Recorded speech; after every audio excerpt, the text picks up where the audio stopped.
So hello everyone, রাত ৩টের সময় ঘুম থেকে উঠে পড়েছি ট্রেন থেকে নামার জন্য, কারণ আবার আমাদেরকে ট্রেন চেঞ্জ করতে হবে। এখন বাজছে ঘড়ির কাঁটায় ৩:৩০ আর আমরা বখতিয়ারপুরে নেমে পড়েছি। বাট এর পরের ট্রেন যেটা আমাদের আছে সেটা এখনো ১ ঘন্টা লেট, তাই আর কি স্টেশনে বসে বসে মশার কামড় খেতে হচ্ছে। তবে এইসবের মধ্যে মাইন্ড রিল্যাক্স করার জন্য নিয়ে নিয়েছিলাম লেবু চা। লেবু চার সঙ্গে মশার কামড় দুটোই উপভোগ করছিলাম স্টেশনে বসে বসে। তো ফাইনালি কিন্তু ট্রেন এসেছে। তবে হ্যাঁ, তোমাদের অনেকেরই কোয়েশ্চেন থাকতে পারে যে কলকাতার একার জীবনের স্টোরি শুনতে শুনতে হঠাৎ করে আমরা বিহার কিভাবে পৌঁছে গেলাম। দেখো, আমি যখন কলকাতা একলা জীবনের সিরিজটা শুরু করেছিলাম তখন তো আমার এরকম কোনো প্ল্যানিং ছিল না যে আমি ঘুরতে যাব। এই সিরিজটা চলাকালীনই আমার ঘুরতে যাওয়ার প্ল্যানিং হয়েছে এবং আমি ঘুরতেও এসেছি। তাই ভাবলাম সেই সমস্ত কিছু আমি তোমাদের সাথেও শেয়ার করি। দেখো, তোমাদের সাথে গল্প করতে করতে কিন্তু আমি রাজগীর পৌঁছে গেছি। ট্রেনে উঠে আমি আর একটু জেগেছিলাম না, ট্রেনে উঠে আমি ঘুমিয়ে পড়েছিলাম। ঘুমিয়ে ঘুমিয়ে রাজগীর পৌঁছে গেছি। আমি এত বড় ট্রলিটা নিয়ে এতগুলো সিঁড়ি ভাঙছি আর লিজার তো জীবনে মজা, ও এদিকে ফুল গাছ দেখতে পেয়ে ফুল পেড়ে নিয়ে সেটা আবার আমাকে দিচ্ছে। দেন স্টেশনের বাইরে এসে টোটো ধরে আমরা রিসর্টের দিকে যাচ্ছি। আর যাওয়ার সময় এত সুন্দর রাস্তা আর পাহাড় দেখে তো ঘোরার এক্সাইটমেন্টটা আরো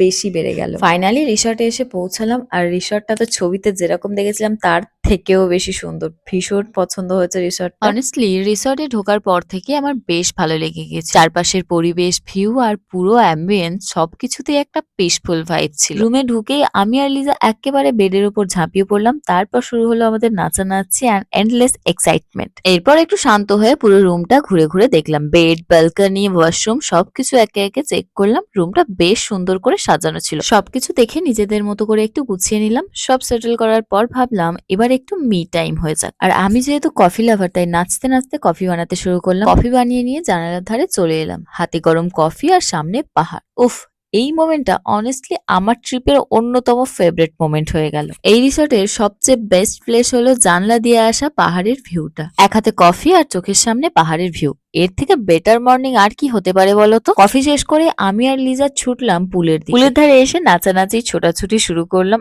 একদম অন্যরকম একটা মজার মুড তৈরি হয়ে গেছিল। দুজনে নেমে পড়লাম জলে। তারপর শুরু হলো আসল মজা। কখনো একে অপরকে জলে চোবানো, আবার কখনো হঠাৎ করে জলের মধ্যে নাচানাচি, আবার কখনো হেসে হেসে পুরো পুলটাকেই কাঁপিয়ে দেওয়া।